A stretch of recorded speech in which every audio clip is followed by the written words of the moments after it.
Hi everyone, my name is TEOFILO C.PAET, a BSIT student from Isabela State University.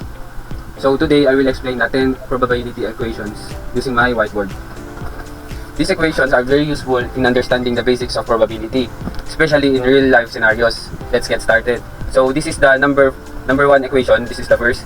These equations find the probability that both A and B happen. It tells us to multiply the probability of B by the probability of A. Given B has already happened. So example, 30% of the students are boys and 50% of those boys like math.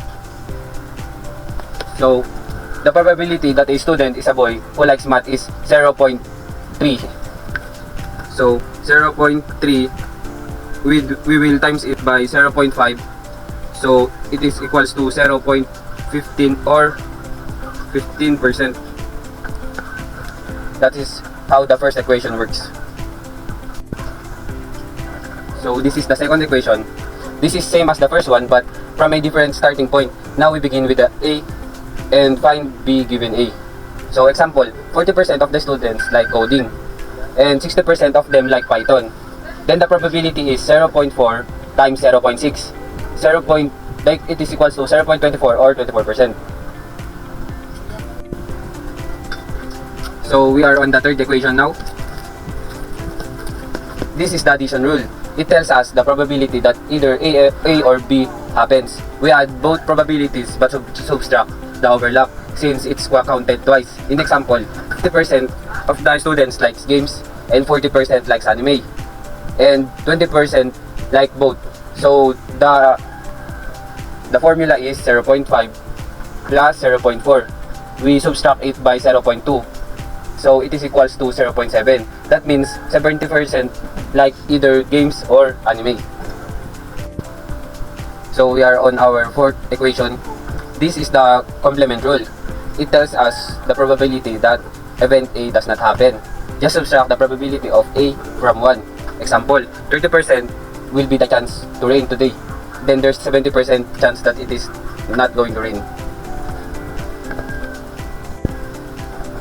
So on the fifth equation, this defines conditional probability. It tells us the chance A happens given that B has already happened. So if 10% of gamers and 6% are gamers who code, then the probability that a gamer codes is 0.6 or 60%. On the sixth equation, this is similar to the last one, but we're flipping it. This is the probability that B happens given by A. Has happened. It depends on which one comes first in the context. On the seventh equation, this is Boole's inequality. It tells us that the probability of at least one of these events happening is less than or equal to sum of all their individual probabilities.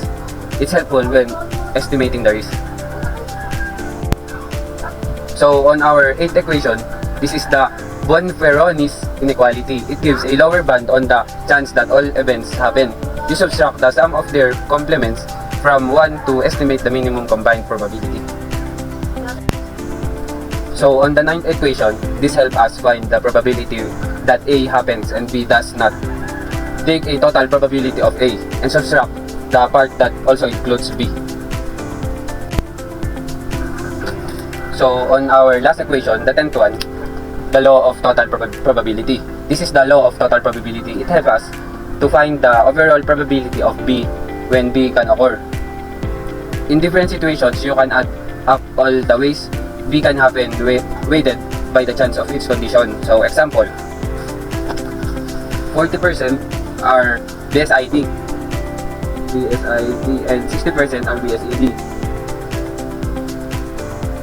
So, and 70% of BSIT pass. And 90% of BSED pass. So, we will times it. The first one is the BSIT and its score. So, 0.4 times 0.7 and we will plus it the 0.6 of the score of BSED and 0.9. So, it is equals to 0.82. So 0.82 is the overall pass. And that's the end of our 10 important probability formulas.